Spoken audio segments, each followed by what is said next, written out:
Hello, everyone. I'm going to talk about the landings on Omaha Beach, which occurred on June 6th, 1944. The landings were part of Operation Overlord, and more specifically, Operation Neptune, which was the naval part of Operation Overlord, more commonly known as D-Day. D-Day was to open a Western front into, occupied France, but against Nazi Germany. I think it's important to mention the intelligence and French resistance aspect of the invasion as well. By 1944, all German agents in Britain had either been captured or turned into double agents. These double agents were able to provide false information to the Germans. For example, Plan Fortitude used these agents to assist in tricking the Germans that Normandy was simply a diversion and that the true invasion would occur sometime later in Calais. Calais is the most logical spot, and this is where the Germans thought it was going to occur because of its proximity to England.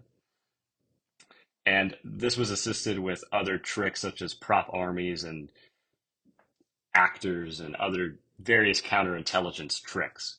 French resistance also helped supply intelligence, such as where German defenses were, how many there were, how many German troops there were, and these ended up being fairly accurate assessments by the French resistance. French resistance also helped cut lines of communication right before the invasion so that radio could be intercepted uh, and deciphered by Allies.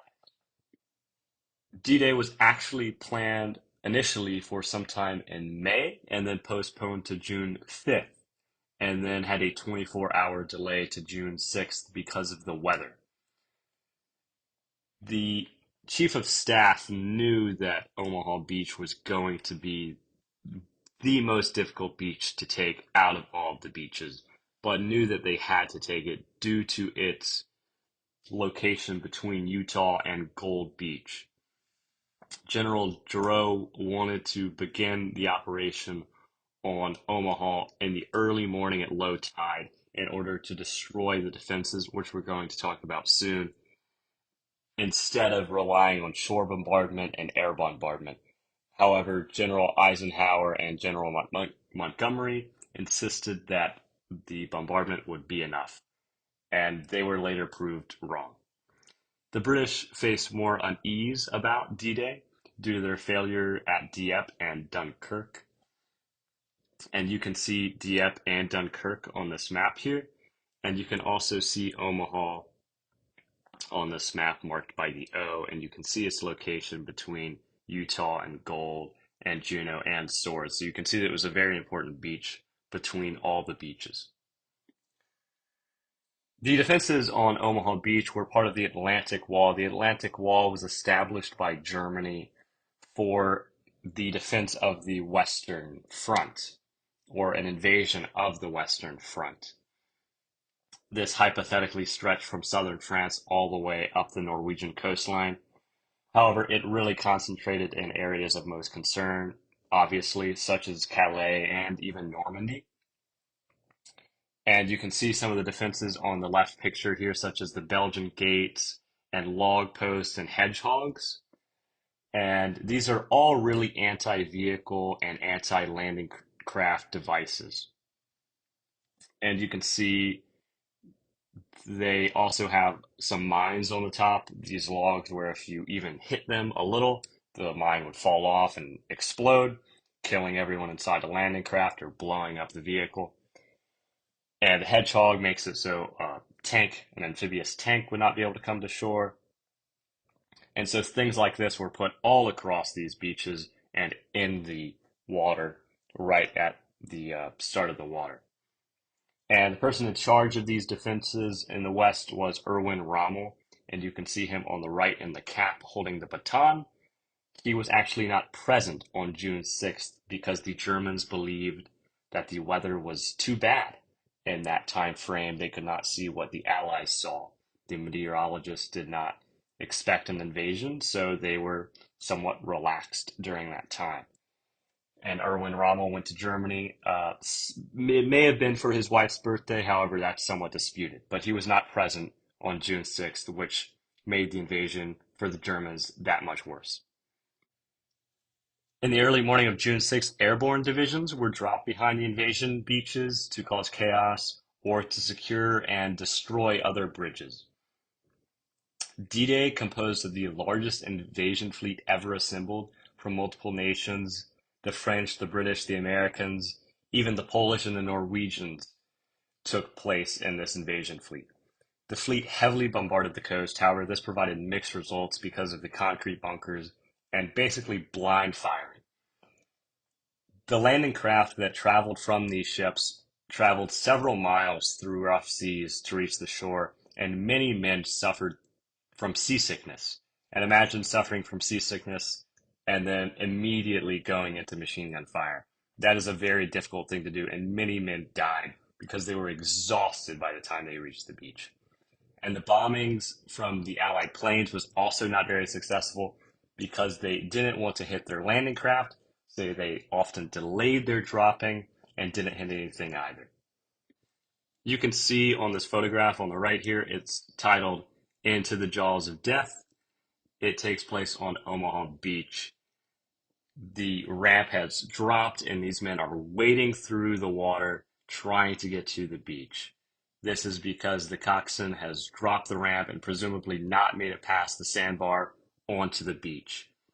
And this is especially dangerous because these men have a lot of equipment and they're being fired at, and some of these men are probably exhausted already and they haven't even gotten to the beach. And so these men are being fired at, as I said, and some would find themselves lost. They would lose their entire unit, and many of these men would attach themselves to the first unit that they find and just hang out with them basically the rest of the day and then become more organized.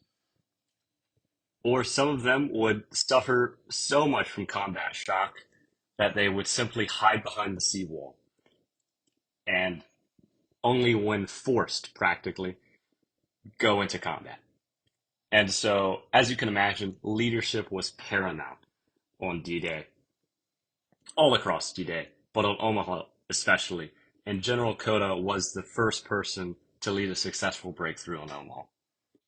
This is a map of Omaha Beach detailing the sectors. You can see them stretching from Charlie to Fox Green. Omaha Beach is quite a long beach, but I want you to focus on Easy Green and Easy Red and Dog White. This is where General Cota had the most important influence in his breakthroughs. And he was quite literally leading the charge in some instances, and I mean going first, gun in hand. And without him, these breakthroughs would not have occurred. And so I think looking for things dedicated to him on Omaha Beach is very important when we visit. Of course, there are other generals who are very important, such as General Canham, who worked closely with Cota that day. But General Cota was very important and highly regarded in Omaha history. Later in the day, demolition units started to clear out the beaches. However, they could not clear all the obstacles due to the rising tide. Many men realized their radios or weapons failed to work due to seawater or sand. Once up the bluffs, men had to navigate minefields and clear out Germans out of defenses or surrounding towns. By 1230, about 19,000 men had landed on Omaha Beach. And the men started to realize that the destroyer's close fire support was found to be much more helpful than battleships. That night, General Giroux came ashore, and the beaches remained dangerous for several days due to artillery fire and the continued clearing of mines. More than 2,000 Allied men were reported to have been killed, missing, or wounded. However, these figures still are unclear, and these are far under what was expected for Omaha Beach, but this did not prevent shock or revenge killings by the Allies, unfortunately. The Germans suffered around 1,200 losses, and around 3,000 French civilians lost their lives within 24 hours of D-Day. And Omaha has become known as the American beach. It's important to remember that we are visiting on the 79th anniversary of D-Day. We should be on the lookout for memorials mentioning the 116th Infantry Regiment, the 29th Division, the 1st Division, or the 5th Battalion of Rangers, who came to the assistance from Point du Hoc. or names such as Jero, Kota, Rudder, or Canum, and look for German fortifications such as concrete bunkers or hedgehogs that may remain on the beaches or the bluffs. And you may want to imagine how it felt as a German seeing this invasion fleet, or how it would feel as an American coming up the beach. Remember that Omaha Beach is also a cemetery as well as a historical place where the invasion happened. There is the American cemetery as well as the German cemetery. All of these people who lost their lives are human, so be respectful for both the Germans and the American cemetery if we happen to pass it or see it. You may be walking where someone lost their life. You'll probably be seeing where people had lost their lives. Most definitely. So be respectful of that. Be aware of that fact. With that said, I think this is a very important place that we'll be seeing, and it's amazing that we'll be seeing it on the anniversary, the 79th anniversary that it occurred. I think that is an amazing thing that we are able to see that. And keep in mind what occurred that day and how it would have felt for one of those Germans or those Americans taking place in this invasion. And try to remember why this happened as well as what happened. Here are some sources. I will link all of my sources in the description as well as the book that you will be able to click and see and read yourself. Thank you and enjoy your flight. I'll see everyone in London.